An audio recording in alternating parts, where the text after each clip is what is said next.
Olá, assombrados! Eu sou a Ana Paula e vou contar vários relatos para vocês nesta coletânea de relatos de hoje. Pois é uma coletânea de relatos.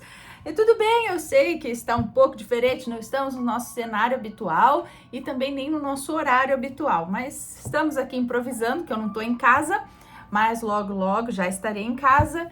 Mas aqui vai os relatos, né, que é o mais importante para vocês ouvirem aí os relatos de mais uma coletânea de relatos, tá? Não se esqueçam de deixar o seu like no vídeo e não se esqueçam de fazer aquela visitinha à nossa loja virtual, a lojaassombrada.com.br. Beleza? Combinado? Não se esqueçam que tem caixa assombrada também, caixa assombrada do mês de março, com o tema Contato com o Além.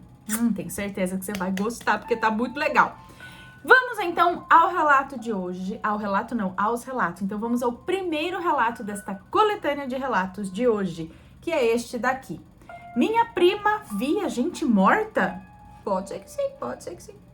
Olá, Ana, me chamo Fulaneide e vim aqui para contar um relato que o meu professor de português me contou enquanto eu ainda estudava.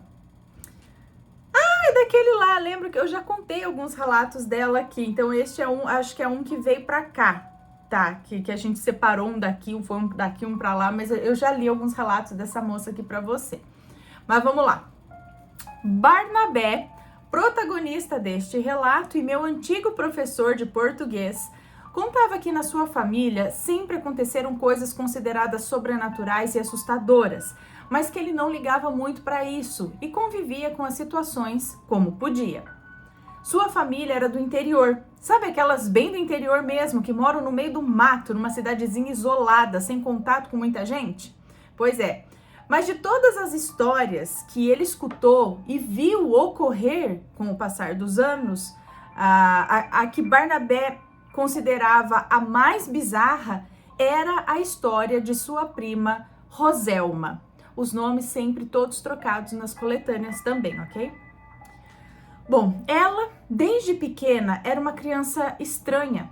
Ela não falava muito e era muito quieta. Era considerada esquisita pela maioria dos conhecidos de sua família e até por alguns membros da família, inclusive, né? Mas como menina, adorava desenhar. Ela passava horas sentada enquanto rabiscava ali no seu caderno e não demorou para que os seus familiares notassem que as coisas que ela desenhava não eram muito normais. Para falar a verdade, eram coisas que uma criança da idade dela não deveria sequer saber, quanto mais ilustrar. Ela desenhava sobre coisas diversas. Podia ser de um bichinho de estimação que iria morrer, até um vizinho sofrer um acidente caindo do cavalo, ou até a morte violenta de uma conhecida dos seus pais, que ela disse ter sido morta por seu marido. A questão aqui é que as coisas que a garotinha desenhava realmente aconteciam. Podia demorar algumas semanas ou até meses, mas no final sempre ocorria o que a Roselma previu em seus desenhos. Em decorrência dessas premonições, a menina ficou isolada das crianças da sua idade, que morriam de medo dela. E era alvo também dos olhares desconfiados e raivosos dos adultos da sua região ali. Logo, só tinha a si mesma e a sua família como companhia. Ela também era vista batendo papo com o nada por longos minutos. Era muito comum vê-la sentada na sombra de uma grande árvore com seu caderninho de desenho, batendo papo com alguém que olhos comuns não viam. Depois de um tempo, Roselma se tornou a pária da região, a ovelha negra da família, que era evitada por todos por terem medo da próxima ilustração que ela mostraria. Um dia, quando ela tinha 15 anos, sua mãe, Joselma, perguntou, afinal, o que tanto a assustou por anos? Com quem a filha tanto conversava pelos cantos ali? E como ela sabia o que ia acontecer antes de realmente acontecerem? Ela sorriu para a mãe com suavidade e contou que uma senhora muito gentil conversava com ela desde que ela era muito pequena e que a velhinha que a velhinha contava essas coisas para ela, que era para ela não se preocupar com o que os outros iam falar sobre os seus desenhos, pois eles não entendiam os seus dons e que ela deveria sempre usá-los para ajudar e não para ganho pessoal. E que não sabia de onde vinham as coisas que ela via também. Ela disse que não sabia de onde vinham aquelas coisas que ela via e que acabava desenhando, né? Ela só sabia que fazia isso desde pequena e não parou mais. Não tinha nenhuma explicação conclusiva para isso. Sua mãe acreditou nela e pediu a ela que descrevesse a tal velhinha. Com a descrição, descobriu-se que a tal senhora era, na verdade, sua bisavó, que morreu ainda jovem devido a uma doença desconhecida, enquanto a mãe de Roselma ainda era um bebê. Isso foi confirmado pela mãe ao mostrar uma foto antiga que tinha de sua bisavó, a menina. Depois disso, Roselma cresceu ainda desenhando no seu estranho caderno e falando com pessoas que os outros não enxergavam. Mesmo ainda sendo vista por algumas pessoas como louca, ela não se importava e continuava tentando ajudar aqueles que a rodeavam sempre que podia. Então a menina ela tinha premonições e ela passava as visões que ela tinha pro papel em forma de desenho, que assustava um pouco as pessoas. Mas não era só coisa ruim, acho, né? Porque aí fica um pouco assustador, assim, um pouco, né? Só coisa ruim. Bom, acho que não. Bom, próxima história. As criaturas da tempestade. Gente, eu tenho quase certeza que eu já contei esse relato em algum momento para vocês. Não sei se num ao vivo, aí balancei, ou o quê. Mas também não tá marcado. Se eu contei, eu não marquei que eu contei. Mas não sei. Depois vocês me falam aí. Mas estão aqui, ó. Está aqui o relato. As criaturas da tempestade. É um moço que nos conta. Olá, Ana. Esse relato se passou comigo por volta do ano de 1988. Morávamos todos em uma região bem remota. Nossa diversão era adentrar a mata, caçar, pescar. E nessa época, o sonho da rapaziada da região era ser um mateiro. O que é um mateiro? É esse pessoal que entra na mata para caçar e tudo mais? É isso? Bom, eu tinha por volta dos 14 ou 15 anos nessa época. Meus amigos e eu combinamos então de ir caçar em um mato mais distante das redondezas. Iríamos passar a noite toda caçando e iríamos embora de manhã. Fomos em 4 garotos, saímos à tarde, fomos rindo, conversando. Chegando no local, comemos algo que levamos, mas de repente começou um vento muito forte e gelado, anunciando que vinha por aí uma bela de uma chuva. Os relâmpagos rasgavam o céu e clareavam a mata toda. Os trovões pareciam que tremiam o chão. Então, lembramos de uma casinha velha que passamos por ela ali pelo caminho. Corremos em meio àquela ventania e chegamos na tal da casinha velha. Ela parecia abandonada já há um bom tempo. O mato estava alto ao redor dela. A porta estava fechada e não conseguimos abrir. Tivemos que pular a pequena janela. Entramos, fechamos a janela com a tramela. A casinha tinha um único cômodo.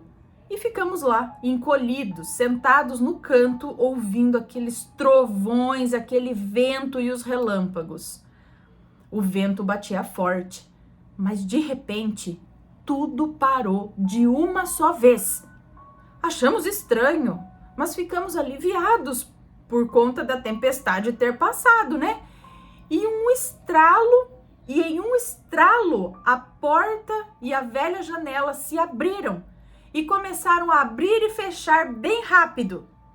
Mas o vento já tinha parado, então por que estava abrindo e fechando daquele jeito? Nós corremos e fechamos novamente a porta e a janela. E 2 ficaram segurando a janela e 2 ficaram segurando a porta. Então começamos a ouvir barulhos dos matos se quebrando ao redor da casa. Em seguida, ouvimos gritos estranhos de lamento. Aqueles gritos não eram de nenhum animal que eu conhecia. Batiam na porta e na janela, e apesar de trancadas, nós continuamos segurando forte. Era possível ouvir barulhos de algo andando no telhado. Pareciam muitas pessoas correndo de um lado para o outro. Eram gritos, sussurros, barulho de criança chorando, batidas nas paredes. Nossa, tava um vucu-vucu ali, né? Lembrando que essa cabana ficava na trilha da mata. Não tinha ninguém por perto. Então nós começamos a orar todos juntos ali. O nosso amigo mais novo, que tinha por volta de uns 12 anos, chegou a urinar nas calças de tanto medo.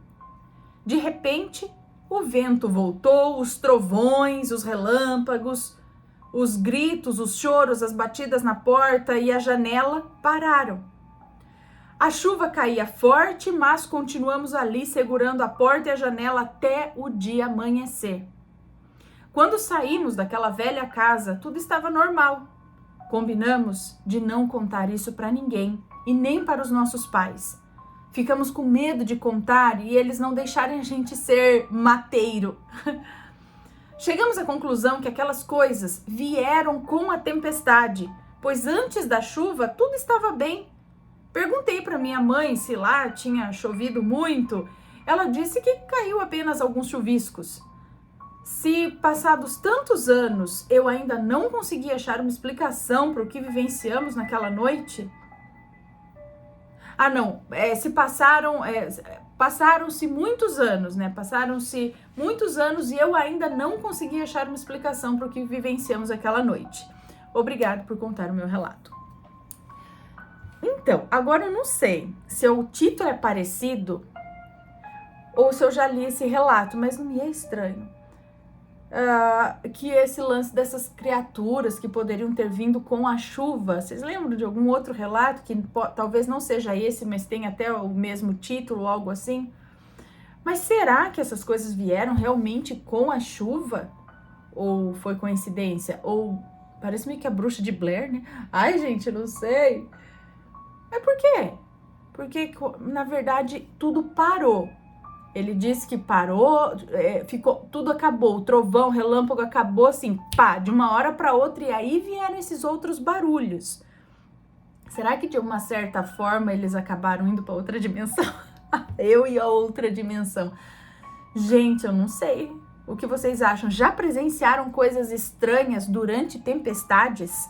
Mandem um relato pra gente. Deixem aqui nos comentários também. Vamos para o próximo relato de hoje, que é este daqui. Um fantasma no quarto do hospital.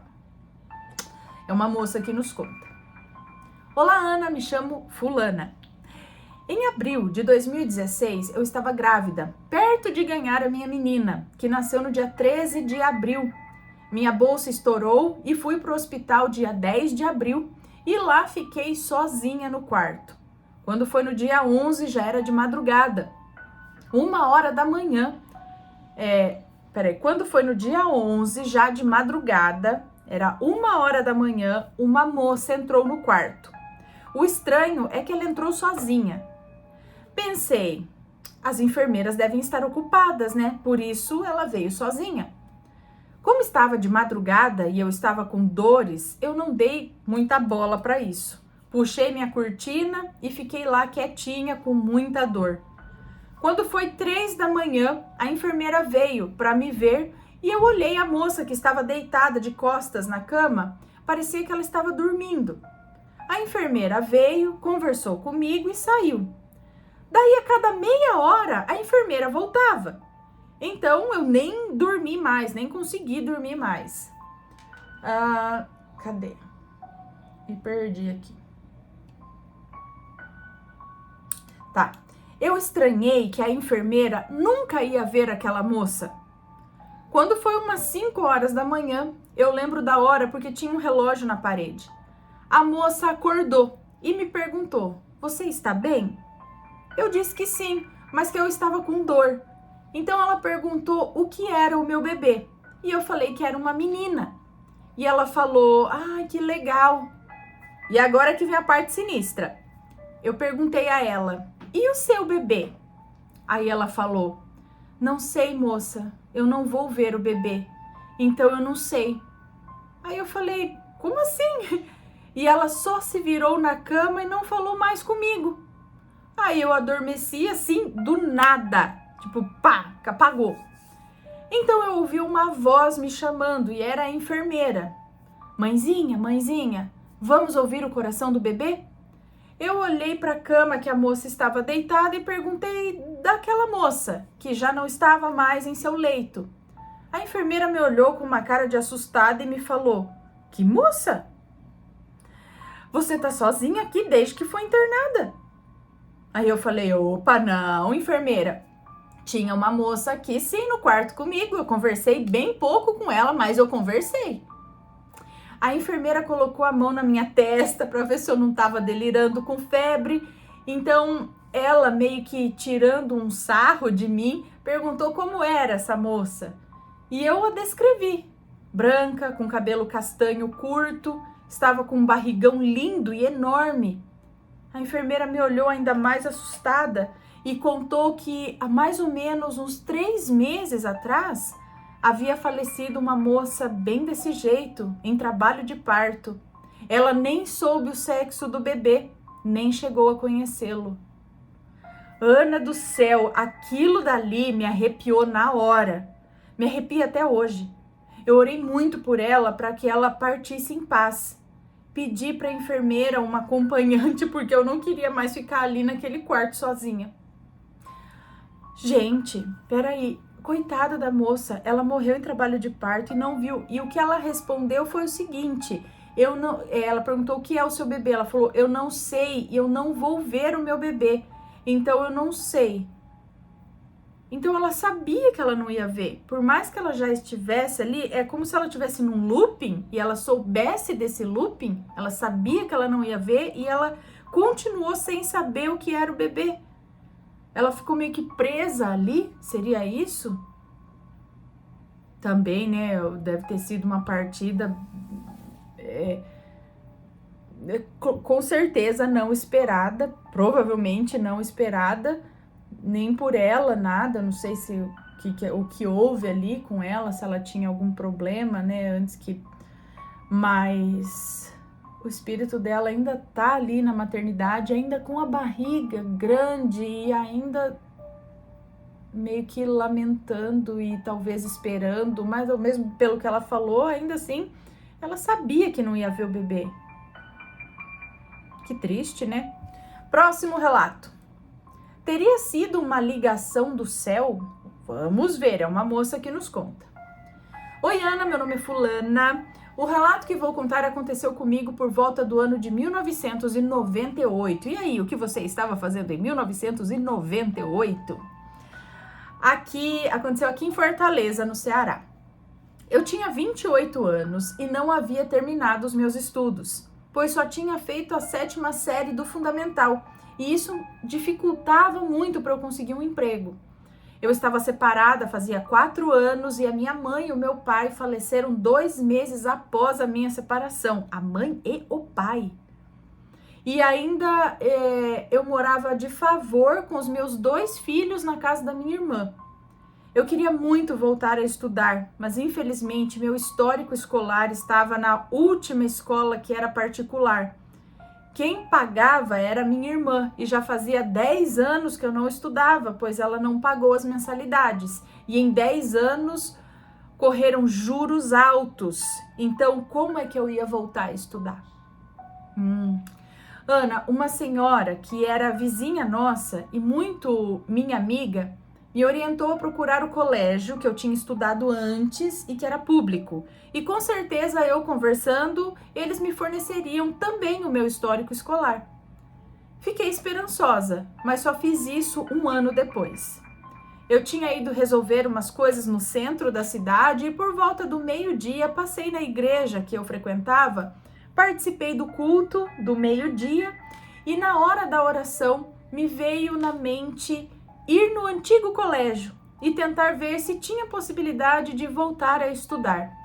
Assim eu fiz. O colégio ficava do outro lado da cidade. Eu cheguei lá por volta da 1h30 da tarde. Tava um deserto.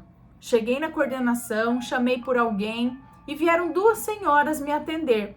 E se explicaram, dizendo que, como era a época das férias, elas estavam mais tranquilas para fazer um lanchinho básico fora de hora, por isso não tinha ninguém ali no balcão. Eu ri e disse que não tinha problema.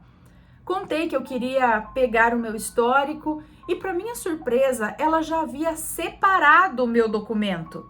E ainda me disse que um homem havia ligado ao meio-dia pedindo que ela procurasse esse documento, pois eu chegaria à 1h30 da tarde. Detalhe, eu não contei isso para ninguém, eu não contei para ninguém que eu iria até lá. Então quem é que ligou?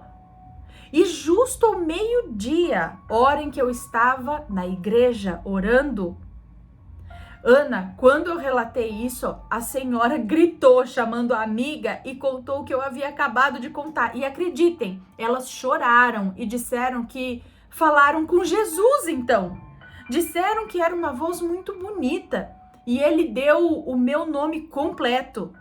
Me falaram que aquela voz trazia uma paz no tom de voz, sabe?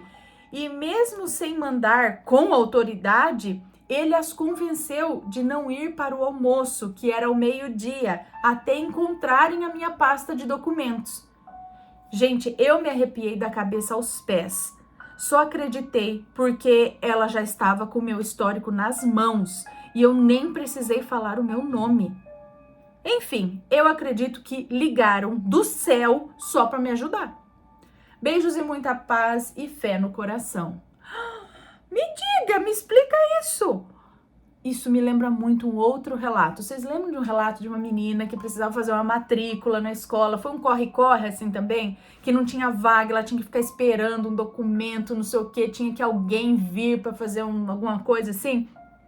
E quando ela chegou na escola, foi mais ou menos isso. Eles já estavam lá com, não, tudo bem, o seu tio, sei lá, já veio aqui, já deixou tudo certo. Ela falou, mas quem?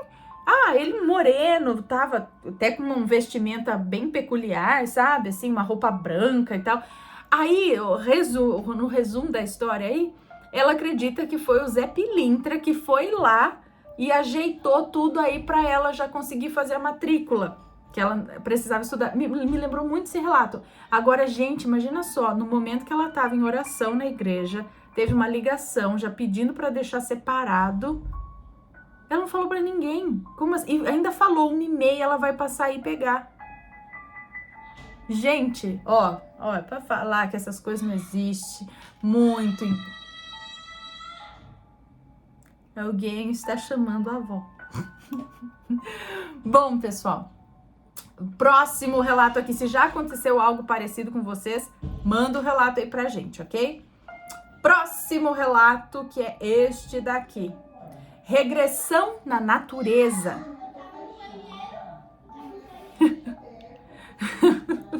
Tá gritaria.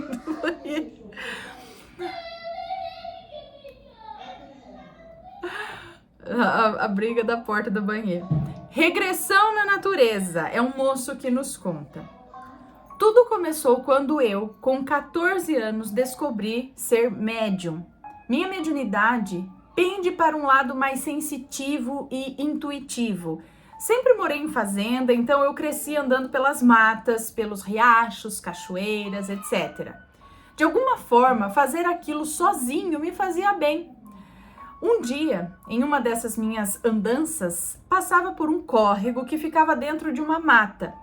Eu estava com muita sede, eu não queria beber a água que estava ali, né? Por conta de suas impurezas e afins. Foi quando eu escutei uma voz masculina e bem sutil que dizia: siga em frente, você matará sua sede. Bom, por algum motivo eu não me assustei. Segui em frente e cheguei numa mina d'água, onde enchi a barriga e me sentei na sombra de uma grande árvore para descansar. Foi quando adormeci e tive um sonho, entre aspas, onde o meu guia espiritual, chamado Elias, vinha caminhando ali por aquelas árvores onde eu estava, parava ao meu lado e me perguntava se eu me sentia pronto para fazer uma regressão. Obviamente eu topei. Foi quando a mata que eu estava vendo ali sumiu. Ficaram apenas eu e Elias em um vazio escuro. De repente, outra mata surgiu no lugar, porém bem mais densa. E eu e ele fomos andando. Lembro do barulho dos galhos que pisamos estralando, o som dos pássaros, o cheiro da mata impregnava no meu nariz. Chegamos numa tribo indígena. Eu fiquei surpreso e disse: nossa, faz todo sentido eu gostar tanto de natureza. Eu já fui um índio. Elias apenas sorriu e continuou a caminhar. Indaguei a ele quem daquela tribo eu seria. Ele apenas respondeu que eu saberia quem era no momento certo. Chegamos em uma oca bem grande, onde havia vários índios sentados em círculo em volta de um cacique e um pajé. Entrei no meio da roda e comecei a olhar rosto por rosto em busca de alguma semelhança comigo.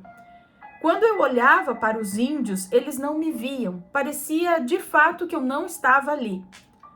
Acabaram-se os índios e nenhum era eu. Eu me virei para o Elias e antes que eu falasse algo, ele me disse: ainda faltam 2. Me virei e fui em direção ao cacique. Olhei para ele e nada. Eu não senti conexão, sabe? Me dirigi então até o pajé. Olhei nos olhos dele e perguntei: você sou eu? Ele estava com um olhar no horizonte enquanto eu perguntava. Porém, quando terminei de perguntar, ele direcionou os olhos nos meus olhos e apenas acenou com a cabeça em gesto de concordância. Ana, eu senti um arrepio na alma. Ele deu uma leve gargalhada e olhou para o Elias. Quando dirigi meu olhar para o Elias, ele também estava rindo de mim. O riso era acolhedor, sabe? Enquanto ele ficava de lado e me chamava com uma das mãos para que nós voltássemos. Na caminhada de volta pela mata, Elias me disse que nós carregamos muitas recordações de vidas passadas. Disse que são como digitais, mas que às vezes as lembranças e recordações têm que ficar para trás. Bom, esse foi o meu relato, espero que gostem. Olha só que interessante. Então ele já tem um conhecimento, ele já sabe do guia dele e tudo mais, e ele levou para esse passeio aí na mata. Por isso você sempre gostou então de mata. Isso já vem aquele resquíciozinho de outra vida, quando ele era um pajé nas matas. Que legal! Era um índio. Olha que interessante, gente, muito legal. Acho muito legal. Bom, próximo e último relato desta coletânea de relatos de hoje, que é este daqui. Fui abduzida por 20 minutos. É uma moça que nos conta. O meu relato começa há algumas semanas antes. Comecei a ter uma insônia terrível. Todos os dias eu acordava de madrugada, ficava de 1 a 2 horas sem conseguir dormir. Parecia que eu estava eletrizada. Os olhos não fechavam e quando eu fechava, a sensação que eu tinha era que eles estavam abertos. Era terrível, já que eu trabalhava em outra cidade e tinha que dirigir 50 quilômetros todos os dias. Sem contar que eu tinha que estar lá às 7 da manhã de segunda a sexta. Eu estava irritada naquela noite clara de sexta-feira, onde eu, às 2h55 da manhã, acordei. Mudei de lado da cama, da cabeceira, mudei de lado da cama, da cabeceira, coloquei a cabeça pro lado. Mudei de lado da cama, coloquei a cabeça pro lado dos pés e os pés pro lado da cabeceira. E da minha privilegiada janela de vidro de 3 metros, eu comecei a olhar o céu e as constelações, tentando contar carneirinhos para tentar dormir de novo. Só que a minha surpresa foi que eu vi uma estrela que brilhava mais do que as outras e fixei o olhar nela. A estrela parecia crescer ou se aproximar, era estranho. Então sentei na cama e nesse momento percebi que não era uma estrela. Então pensei, será então que é um planeta? Será que é Saturno? E resolvi entrar na internet e no escuro mesmo, peguei meu celular, olhei qual era a época do ano que o planeta Saturno era visível e não era de forma alguma naquele mês. Continuei olhando o movimento até que dormi profundamente. O final de semana foi normal, chegou a segunda. Acordei às 5 da manhã, como todos os dias. Tomei meu banho, tomei meu café, peguei minhas coisas e 6h20 da manhã peguei o carro e fui trabalhar. O caminho para o trabalho é tranquilo, um trânsito normal, sempre fui sozinha e há 6 anos eu tenho o mesmo emprego. Nada de novo, nada diferente, tudo acontecia como todos os dias. Saí de casa, peguei a autoestrada e seguiria direto por 45 quilômetros. Mas não foi isso que aconteceu. Parecia que eu estava acabando de acordar. Eu olhei a estrada e era estranha. Comecei a observar os lados da pista e não consegui conhecer nada. O rádio tocava e já havia passado 20 minutos. Me senti enjoada como uma mulher grávida e percebi que eu não sabia onde eu estava. Continuei a dirigir até ver uma placa de retorno, escrito ali o nome da cidade.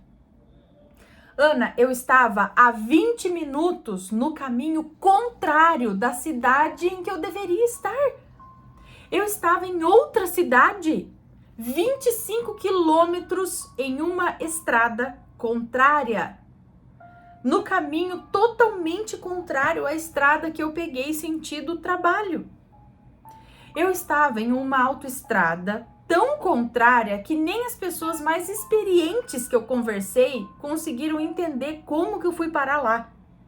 Parei no acostamento e resolvi colocar no sistema de navegação porque eu estava preocupada em chegar atrasada no trabalho.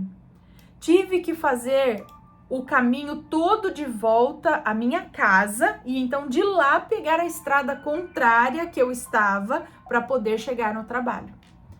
Cheguei atrasada, fiquei encucada o dia todo. Já em casa, depois do expediente, meu esposo chegou e eu contei a ele o que tinha me acontecido. Ele tentou ser lógico, mas acabava sem entender nada também. Ele me pediu que eu fosse no médico no dia seguinte e eu fui.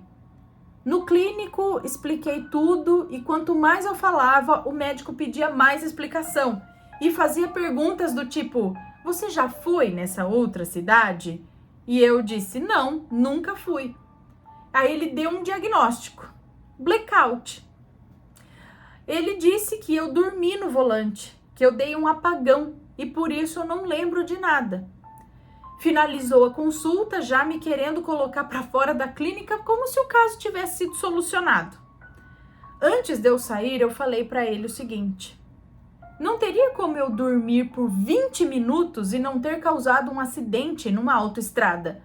Eu acho que eu fui abduzida, pois eu nunca mais vi aquela tal estrela.